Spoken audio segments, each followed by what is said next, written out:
পৃথিবীর সবথেকে আশ্চর্যকর প্রকল্পগুলোর মধ্যে একটি হলো জাপানের সাইকান টানেল। এটা একটা আন্ডারগ্রাউন্ড টানেল যেটা পুরো বিশ্বকে তাক লাগিয়ে দিয়েছে। ভাবতে পারেন, সমুদ্রের নিচ দিয়ে প্রায় 54 কিলোমিটার লম্বা একটা টানেল। জাপানের ইঞ্জিনিয়াররা এই কাজ শেষও করে ফেলেছেন, যা আজও পৃথিবীর একটা বড় বিস্ময়। সাইকান টানেল বানানোর আইডিয়াটা আসে 1954 সালে। জাপানের টায়ামারু নামের ফেরিটি একটা ভয়াবহ টাইফুনের কবলে পড়ে ডুবে যায়। সাথে থাকা 1430 জনের সবাই মারা যান। তখন জাপানের সরকার বুঝে যায় যে করি হোক এর বিকল্প একটা দরকার, আর তাই শুরু হয় এক অসম্ভবকে সম্ভব করার গল্প। 1971 সালে প্রকল্প শুরু হয়, আর শেষ হতে সময় লেগে যায় প্রায় 17 বছর। প্রায় 1.5 দশক ধরে সমুদ্রের তলায় খুঁড়ে খুঁড়ে তৈরি করা হয় যে এই টানেল। 1988 সালে চালু হওয়া এই টানেল সাপের মতন এঁকে বেঁকে একটার সঙ্গে আরেকটা যুক্ত হয়েছে। এর গভীরতা শুনলে অবাক হয়ে যাবেন, এটা প্রায় 240 মিটার সমুদ্রের নিচে। আর এটা দিয়ে কিন্তু ট্রেন চলে, তার মানে সমুদ্রের নিচ দিয়ে ট্রেন চলে। এটা তো অবিশ্বাস্য। আর এই টানেল দিয়ে দিনে প্রায় 50টা মেট্রো রেল চলে। যাত্রী আর মালামাল 2 ধরনের ট্রেন একসাথে চলতে পারে। এই প্রকল্পে ব্যবহার করা হয়েছিল 14.5 মিলিয়ন ঘনমিটার কংক্রিট।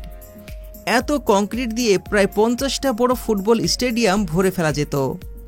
আর খনন কাজ করতে লেগেছিল 1 লাখের বেশি শ্রমিক।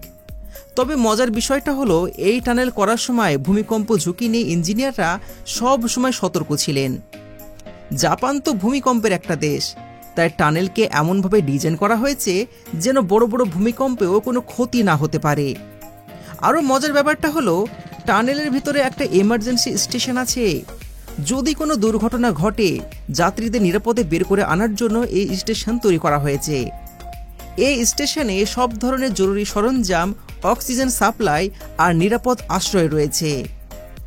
এই টানেল বানাতে খরচ হয়েছে প্রায় $3.6 বিলিয়ন। টাকা অনেক বেশি খরচ হলেও জাপান সরকার দেখিয়ে দিয়েছে সারা বিশ্ব জানা করতে পারে, তাই আমাদের কাছে একটা খেলনা মাত্র। প্রথমে ইঞ্জিনিয়ারদের দরকার হয়েছিল সমুদ্রের তল বোঝার। জাপানের সমুদ্র উপকূল ভূমিকম্পে বারবার কেঁপে ওঠে, আর মাটির নিচে কতখানি পাথর, কতখানি বালি, সবকিছু হিসাব নিতে ইঞ্জিনিয়াররা মাটি খুঁড়ে স্যাম্পল সংগ্রহ করেন। এরপর তারা গবেষণা চালান। গবেষণা চলেছে বছরের পর বছর। তারপর শুরু হয় ড্রিল অ্যান্ড ব্লাস্টিং পদ্ধতি। বিশাল বোরিং মেশিন আর ডায়নামাইট দিয়ে পাহাড়ের মতন শক্ত পাথর যেভাবে ফাটানো হয়, সেভাবে করে সমুদ্রের নিচেও ফাটানো হয়েছে। এতে ব্যবহৃত হয়েছিল প্রায় 2900 টন ডায়নামাইট। ভাবতে পারেন, সমুদ্রের নিচে বিস্ফোরণ, একদম সিনেমার মতন। তবে মজার বিষয় হলো, এই টানেল বানাতে গিয়ে ইঞ্জিনিয়াররা কিছু মিনি টানেল বা ছোট ছোট টানেলও বানিয়েছিল। এগুলো ছিল একরকম পরীক্ষামূলক ব্যবস্থা, যাতে বড় টানেল খননের আগে দেখতে পাওয়া যায় কোথায় পানি ঢুকেছে আর কোথাকার মাটি আলগা। পুরো কাজ শেষ করতে 3000 ইঞ্জিনিয়াররা প্রতিদিন গবেষণা করেছেন। আর এটা সবাই জানতেন, একটা ছোট্ট ভুল মানেই পুরো সমুদ্রের নিচে ভয়াবহ বিপদ। টানেলের কাজ সম্পূর্ণ হওয়ার পর পুরো বিশ্ব জাপানের এই কাজ দেখে অবাক হয়ে যায়। 1988 সালে যখন এই টানেল চালু করা হয়, তখন থেকে পৃথিবীর সবচেয়ে বড় আন্ডার ওয়াটার টানেল এটি। আর মজার তথ্য হলো, এই টানেলের দৈর্ঘ্য প্রায় 53.85 কিলোমিটার। এত দৈর্ঘ্য দিয়ে প্রায় 5000টা 20 তলা বিল্ডিং দাঁড় করানো যেতে পারে।